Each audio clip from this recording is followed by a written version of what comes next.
Adakah ini rencana dengan Badan Pengelola Keuangan Haji? Karena ini potensinya pasti sangat besar, baik calon maupun jemaah haji yang sudah ada di Tanah Suci nanti. Ya, pada prinsipnya apps ini bisa untuk semuanya. Ya, terkait dengan kemudahan untuk urusan berumrah berhaji, itu udah masuk dalam antriannya kita. Ya, masuk dalam kerjasama dengan cross border. Ya, saat ini yang diutamakan, yang duluan masuk itu adalah dari Hong Kong.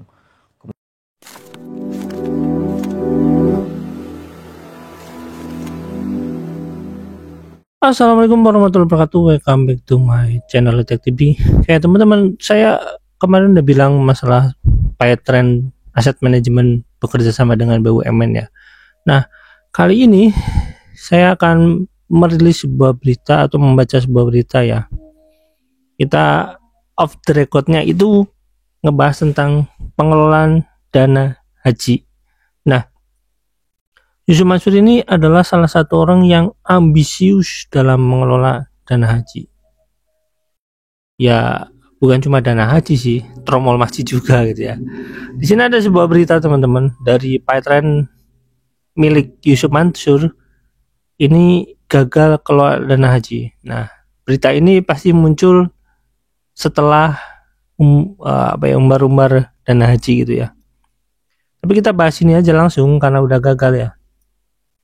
Ini di bulan Juni tanggal 5 2018. Jakarta, CNN Indonesia, PayTrend Asset Management, perusahaan manajemen investasi milik Jam'ah Nur Khatib Mansur atau yang lebih dikenal Yusuf Mansur.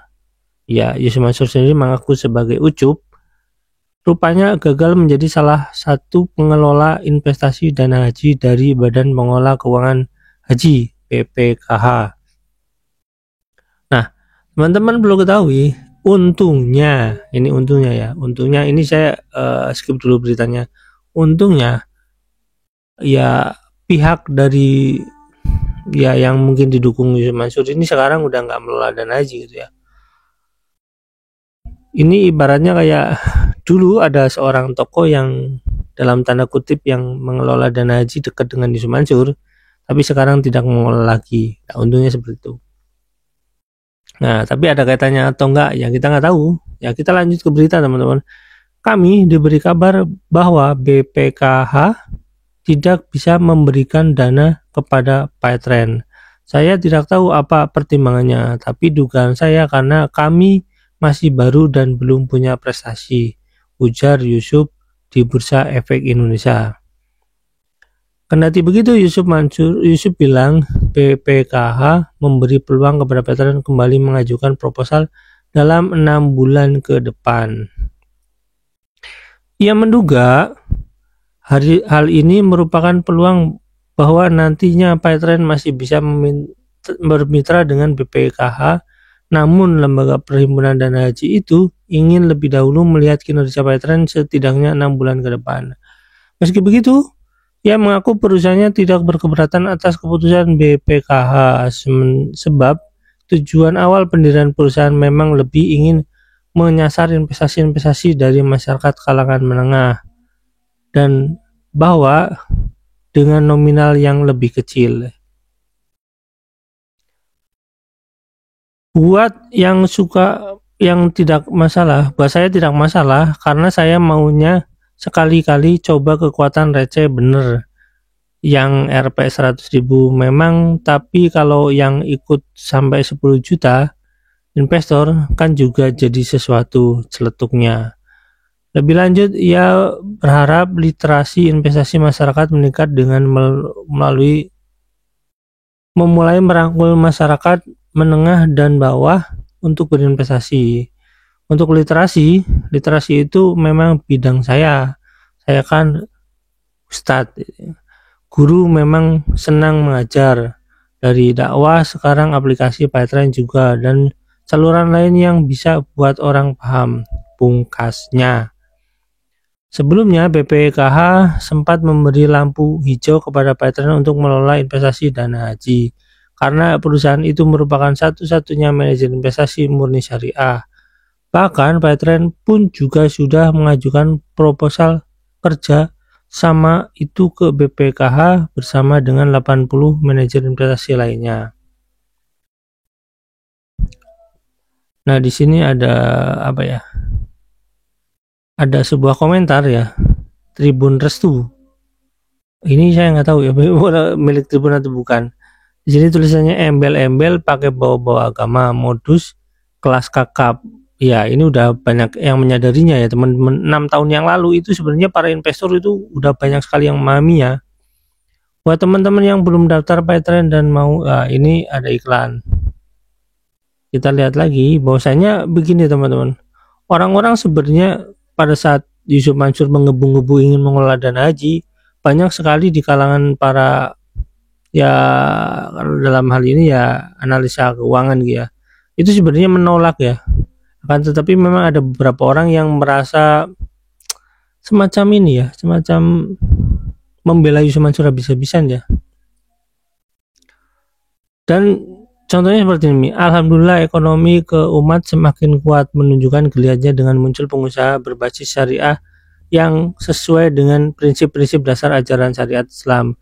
Semoga ini awal dari bersatunya umat Islam menguasai ekonomi di NKRI di dunia. Nah gini ya teman-teman, saya perlu menjelaskan bahwasanya yang namanya Yusuf Mansur itu ngomong syariah itu sama sekali tidak menunjukkan bahwasanya dia mengelola dana dengan syariah.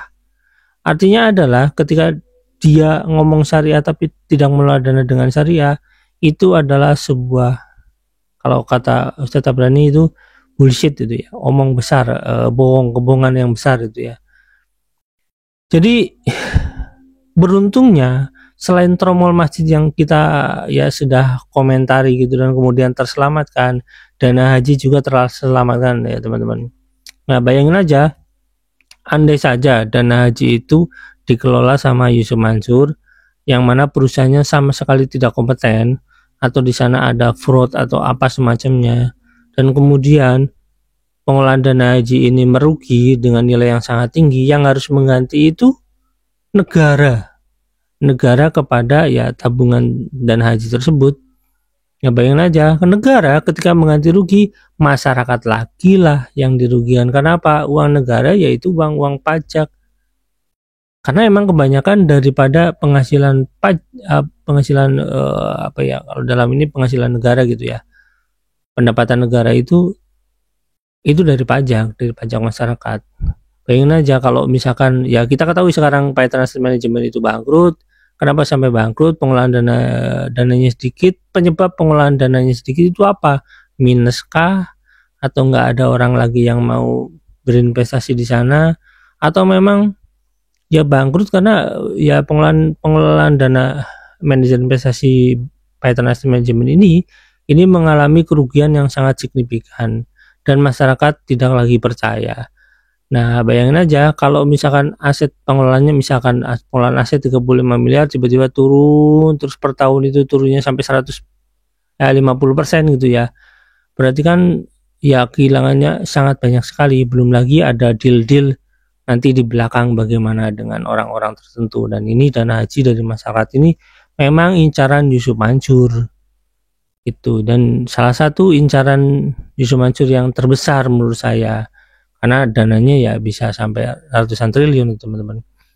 Oke, sampai sini dulu, kita akan bahas lagi tentang ini, masih ada berita lain teman-teman.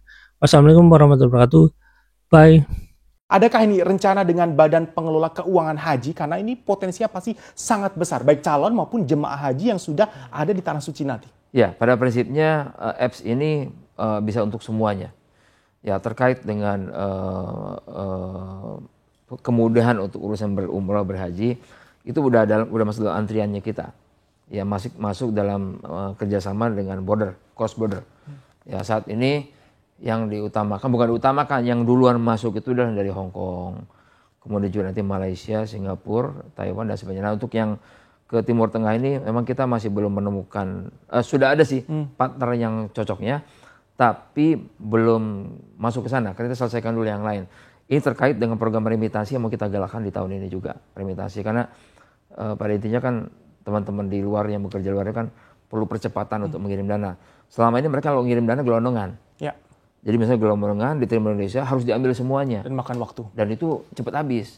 Nanti dengan program kita ini, mereka yang kirim ke Indonesia nggak perlu dihabiskan. Karena mereka harus bagi-bagi tuh, dikasih ini berapa, ke sini berapa, ke sini berapa, pakai e-money-nya. Dan semuanya ada di Semuanya. satu platform ya. Termasuk yang nanti urusan haji ini, itu udah dalam masuk ke ininya kita kok. Belum nyampe aja, tapi tahun ini bisa, insya Allah. Seberapa ekspansif kemudian di 2019 ini ruang yang tersedia bagi Paytrend, karena kita lihat ini kan ada kemarin aksi korporasi berupa pembelian saham perusahaan. What's next? Masihkah ini menjadi strategi utama yang akan diprioritaskan? Rencana beli saham perusahaan apa lagi setelah, kalau boleh saya mention, Tempo ini ya? Oke. Itu organik, Pak. Jadi khusus untuk pembelian saham itu tidak masuk dalam roadmap-nya kita. Benar. Tapi tetap kita terbuka lebar untuk semua peluang yang ada. Jadi tidak dimasukkan dalam poin khusus, tapi tetap kita pertimbangkan.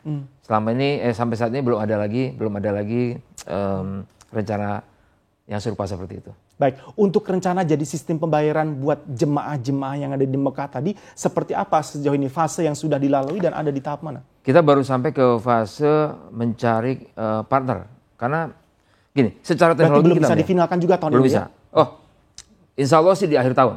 Ya, jadi gini, yang paling penting adalah partner. Nah, selama ini yang kesulitan itu adalah partner kita di sana. Challenge utamanya yang di mana? punya lisensi ya, yang punya lisensi sampai kayak kita. Tapi kalau secara teknologi udah bisa, Pak. Kalau misalnya kita mau buka gitu ya, maaf nih, secara ilegal bisa aja. Tapi kan berisiko itu. Jadi, cari partner ini kebetulan kita udah dapet sih. Ya, udah dapet dan akan kita, insya Allah sih tahun ini bisa. Partner yang berlisensi dan sejalan juga Ya, dengan di luar negeri. Paytrend ini. Ya. Tapi finalisasinya diharapkan akhir tahun 2019 ini ya. bisa dirampungkan. Rencana penetrasi mungkin ke lini-lini bisnis lain yang perlu kita ketahui dari Paytrend sendiri akan seperti apa? Saat ini masih di seputar sistem pembayaran. Ya, otomatis kalau misalnya kayak grup kayak tadi yang di PAM investasi itu memang sudah harus jalan barengan. Ya, karena kita lihat di usernya kita kan belum semuanya mengenal apa itu PAM. Nah, kenapa begitu? Karena kita lagi bangun kemudahan. Ya, bagaimana misalnya contoh ya, pada saat kita mau bayar reksadana itu dia mesti pakai e-money-nya, bukan pakai transfer biasa. Nah, ini baru selesai belum lama ini. Jadi konsentrasinya di tahun ini ya mengedukasi bahwa menabung itu mutlak diperlukan, berinvestasi itu bagus untuk masa depan, dan intinya gini lah, pada tahun ini saya tadi tambahkan kita akan edukasi tentang financial planner untuk ke user kita. Itu aja sih. Dan membawa masyarakat kita juga melek berinvestasi, terutama investasi secara syariah. Tadi bukan lagi berteman, berkawan atau bermitra, tapi memang sudah ada di dalamnya. Bergandengan dengan bank-bank yang ada di tanah air, khususnya bank syariah. Mungkin bisa dimention sudah ada berapa bank di mana Paytrend berada di dalamnya. Sehingga kita punya gambaran ini sebenarnya ada di mana sih dana dari Paytrend ini. Maaf ini kalau kelewat ya. Jadi yang jelas kita sudah bekerjasama dengan BNI Syariah, CIMB Niaga Syariah, kemudian Bank Mandiri Syariah atau BSM,